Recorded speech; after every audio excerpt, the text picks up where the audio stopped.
Kita harus hormat, bukan hanya orang tua yang sayang kepada kita, tapi kita juga harus menyayangi orang tua kita. Kalau kita sayangi orang tua kita, perhatikan orang tua kita, insya Allah barokah, rezeki semua di depan mata disiapkan oleh Allah. Dan saya mengalami hal itu. Jadi mungkin saya mulai. Saya ini saat ini bukan CEO lagi, bukan direktur utama lagi dari Citra Marga Nusapala, yaitu pengelola jalan tol. Tapi alhamdulillah 2012 saya sebagai CEO di sana. Tetapi sekarang alhamdulillah saya sudah jadi pemilik 80% saham di Citra Marga. Itu semua bukan karena kepintaran saya, bukan karena kehebatan saya, tetapi semua gerak Allah. Saya mulai dari kecil, saya sebagai pedagang es mambo, pedagang asongan. Saya tidak pernah bermimpi, tapi saya punya mimpi selalu. Oleh sebab itu saya selalu katakan kepada teman-teman, dalam hidup ini kita harus punya mimpi. Tetapi mimpi itu harus kita juga yang membuat menjadi kenyataan. Jangan biarkan mimpi itu berangan-angan saja di kepala kita, tapi kita harus jadikan kenyataan. Untuk membuat itu bagaimana? Kita jadi orang harus jujur dan amanah.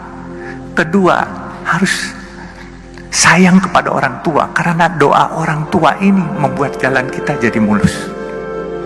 Saya selalu katakan kepada anak-anak saya, kalau kamu disuruh pilih sayang ibu atau bapak, kamu bingung.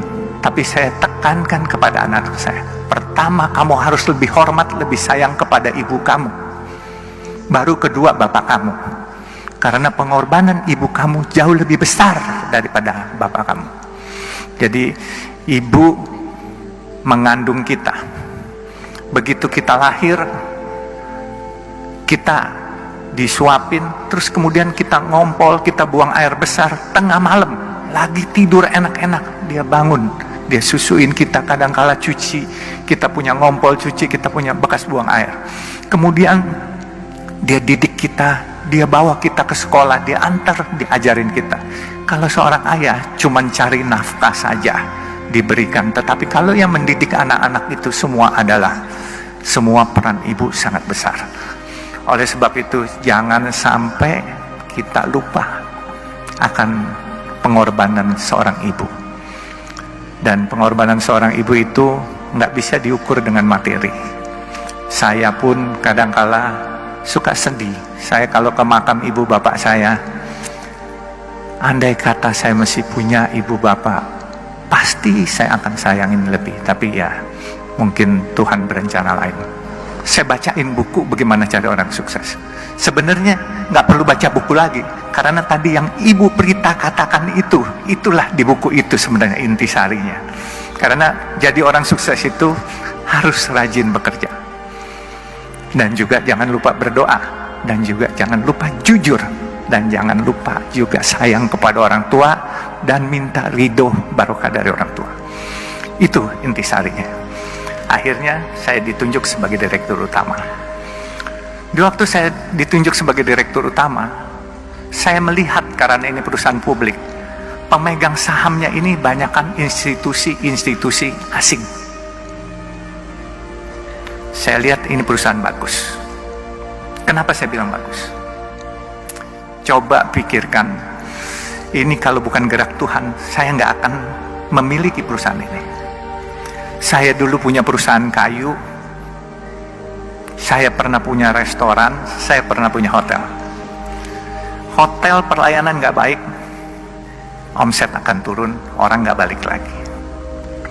Restoran makanannya asin atau pedas, kepedesan, orang besok nggak balik lagi. Makanya saya bilang, saya bisa dapat jalan tol ini. Coba pikirkan jalan tol. Kalian pernah lewat jalan tol, bayar, macet, marah-marah hari ini, brengsek nih jalan, macet, bayar pula. Besok kalian dengan senyum nganterin duit lagi kepada kita. Nah itu bedanya.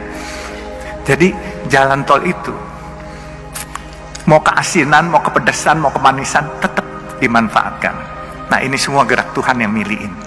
Jadi saya berpikir gini, saya tidak punya rencana punya jalan tol, tetapi jalan tol ini gini, kalau saya tidur jam 10 malam, itu truk-truk besar yang nyariin duit sampai subuh jam 5 pagi. Kemudian kalau saya lagi melek bangun, sedan-sedan dan kendaraan umum dari jam 5 pagi sampai jam 10 malam. Nah, jadi itulah perkembangan jalan tol. Bisnis ini beda dengan hotel, dengan restoran, dan yang lain-lain.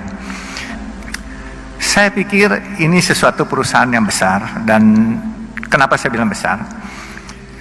Dia punya omset untuk dalam kota 600.000 kendaraan per hari. Memang biaya pembangunannya cukup besar. 600.000 kendaraan kali 9.500 rupiah.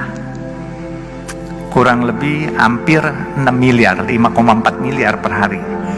Bagian jasa marga separuh, bagian Citra Marga separuh. Tetapi uang itu dipakai untuk pembangunan. Pembangunan jalan tol lain, 2,5 triliun kita butuhkan. Kita bukan hanya butuhkan modal, kita juga butuhkan tenaga-tenaga. Dalam kesempatan ini saya tantang wisudawan-wisudawan baru.